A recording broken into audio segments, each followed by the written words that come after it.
Welcome back for the second segment of the October 27th Trips and Traps. Andy Serling, Eric Donovan. 3 more races to bring you in this second segment. We'll get things started out on the 22nd with the number 11 Joey's Chance race number 4. Yeah, the final straw in what's been a very, very frustrating season for Joey's Chance. And, you know, Joey's Chance is all the way on the outside in the yellow, and we'll show you him. You can see him sort of separating himself here. The decisions early by Edgar Prado were very good. What puzzles me about the later decision he made and the rest of the ride is a twofold situation. There he is right here. Why didn't he just stay there in the two-path? Why is it that Edgar, in so many turf races we watch and see, does he get himself jammed in the exact same spot in the same place, and time after time after time ends up with no room? And also, here he is right here. Now he's made the move from being outside of horses. Now he has no options. His options are over. He has one option. I hope I get lucky. And that's just not how you win turf races.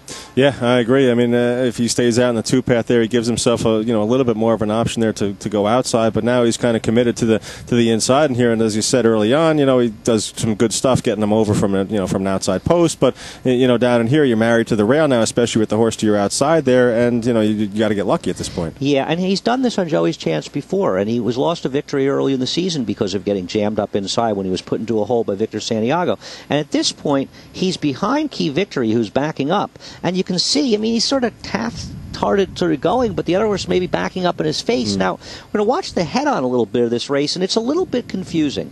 At this point, he's in the yellow. He's behind Key Victory. Now, it's a tough head-on to see because it's an angled head-on. So it's not clear. Maybe he has no room. He will have room late, but maybe it's just too late in the race. And really, Edgar's never able to ride this horse. You put yourself in that spot in the inside, this is a very, very possible outcome, and it's frustrating for Joey's Chance because I don't know what he would have done in this race. I know he's had plenty of chances, but he's been in some tough spots. This is his last chance in a turf sprint, I'll tell you that. And it's a frustrating season for a horse who probably should have come out better. He's the architect of his own problems, sometimes hanging on the money. But, boy, he had no chance there. Yeah, he's, I think, 1 for 22 or something like that. And, I'd imagine he's the kind of horse who does have some route experience. We'll probably see him at Aqueduct a couple times. We will. I don't think he's effective going a mile, but we'll find out. I imagine Pat Kelly will try to run him in a mile race at Aqueduct, and we'll see. With a fairer trip, he certainly can run much better. All right, a couple of races from Showcase Day to bring you. Race number 3 on the day. Number 1 horse, Life's Measure, a horse that took some money in here and has some trouble at the start, which really affects the chances later on. Yeah, Life's Measure is a second-time starter in this race, and first of all, he breaks over a length slowly, and he'll get into serious trouble in the backstretch. But by breaking a length slowly, I mean he's just completely, the field sort of separates, and he ends up well back in the field as opposed to being in good position.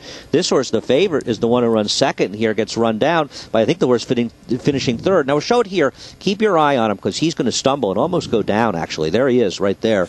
He had trouble. A little bit of a chain reaction. Some horses coming over on Life's Measure there to cause Life's Measure to stumble. And, at this point here, you're asking a lot to be able to overcome the trouble. The slow start and the trouble that you had down the backstretch will pick it up here around the turn. Right, and here's when he comes back in the picture at the top of the stretch. I mean, as you just said, he's just way out of position. He had no chance. He's even jammed up a little bit inside, and as he tries to go out for room, there's really no room. The horse has given up here. This is a horse that in his debut was an off-the-turf race. We have a lot of off-the-turf races around here, especially this month. And he ran a very good second, but he's got a big turf pedigree. The Dam was a nice turf horse. Dam's a half. I Lost My Chew, a big turf winner. Here he is breaking slowly, and we'll show you as he gets in trouble. Life's Measure is going to come out slowly, on her own there, and just not have any kind of, not any kind of difficulty at the start caused by any other horses. But being back toward the back of the pack, you'll see soon enough somewhat of a chain reaction. Some horses coming over, causing Life's Measure to stumble. Yeah, Life's Measure is the kind of horse, and we show this trouble now. There's no guarantee from anything we've shown that he's going to run well in his next start. It's not like a horse we saw him make a little move in the middle of the race. We can't wait to see him get a fairer chance. I think we both feel that Life's Measure is a horse, and he was 5-2 in this race, that deserves another chance. If you liked him in this race, he gets on the turf at Aqueduct, shouldn't have a problem in the distance, give him another chance. And perhaps the distant sixth-place finish that Life's Measure runs here will only help your price next time out. Absolutely. All right, one more race, and this will be the Iroquois, the only stakes we'll show from a Showcase Day, and there was a disqualification in this race. We're going to get to that a little bit, but we also want to take a look at the 8, R. Betty Grable, and the 11, Lovely Will. Yeah, they're a tale of contrast at the start, because the 8, R. Betty Grable has some trouble steadying in the back of the pack right here. Lovely Lil breaks on top in a very, very good position. She lets Mies Rocks go. Mies Rocks goes, and she never stops. Track's pretty kind to speed on Saturday, and Lovely Lil will get in more trouble. I thought our Betty Grable, who did save ground after the early steadying there, coming from way back in this field, I thought she ran very well. I thought she did run well, too. I think the race for, behind Mies Rocks kind of set up for horses to come from a little bit off it. My Dinah was also toward the middle to the pack of the pack, and she was able to rally for third here. And Lovely Lil is on the outside chasing, in between horses, I should say, chasing. And, Mies Rocks, I think people went into this race saying that she had a problem going 7 furlongs. 7 furlongs was kind of a question mark for her. So let her go out there. We'll sit in close attendance and chase. And this is what Lovely Lil does, and there's going to be a problem right here for Lovely Lil. Yeah, here's Lovely Lil right here. You will notice that inside of her will be Mother Russia. And Mother Russia is going to come out here and eventually got disqualified for this. And she forces her out. And Lovely Lil almost clipped heels. And we'll show the head on of that. In the meantime, our Betty Grable is sort of moved up in the back of the pack as she's getting ready to angle out there. Lovely Lil finds herself well behind. I mean, there's our Betty Grable. Lovely Lil lost huge position there. And I guess when it was all over, Mirage probably thought to himself, well, if I was known I was going to get in trouble and get almost knocked over there, I might have not taken hold of her. Sure. And I might have sat right on the flank of the eventual winner, Mies Rocks. Whether or not she would have won, I don't know. But she shows some grit in coming back a little bit at the end. Our Betty Grable, they both really ran pretty well here. I would like to see them all meet up again at Aqueduct, to be perfectly honest.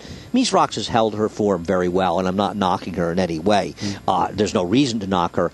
But in a fairly run race, I think you could see a much different finish. Yeah, I'd like to see some more speed go with Mies Rocks, especially in a 7 furlong race. With 6 furlongs, you think she's probably going to get some company here. But here's the head on, and we'll see toward the inside Mother Russia. Now, Lovely Lil looks like comes in a little bit here, but Mother Russia makes the bigger move coming back out right about here. Forces her way out into the number 9 horse, the path of the 9 horse City Broad, who Lovely Lil clips heels with there. Right. I mean, what happens is a sort of chain reaction. I mean, obviously, Cornelio Velasquez would not have come out like that with a 5. He thought something like that was going to happen. Right. But it's the problem when you come out like that. Sometimes nothing really much happens. Sometimes the other horse holds you in, and sometimes you can have a chain reaction. It's one of the reasons that it can be very dangerous. One of the reasons, in fact, it is very dangerous out there. We will not be doing a Trips and Traps show next week as we return to Aqueduct when we start racing on Friday. We'll see if we can do one the next week. We get some stuff from the first weekend. But once again, we love hearing your thoughts. We appreciate your watching Trips and Traps at NYRAInc.com.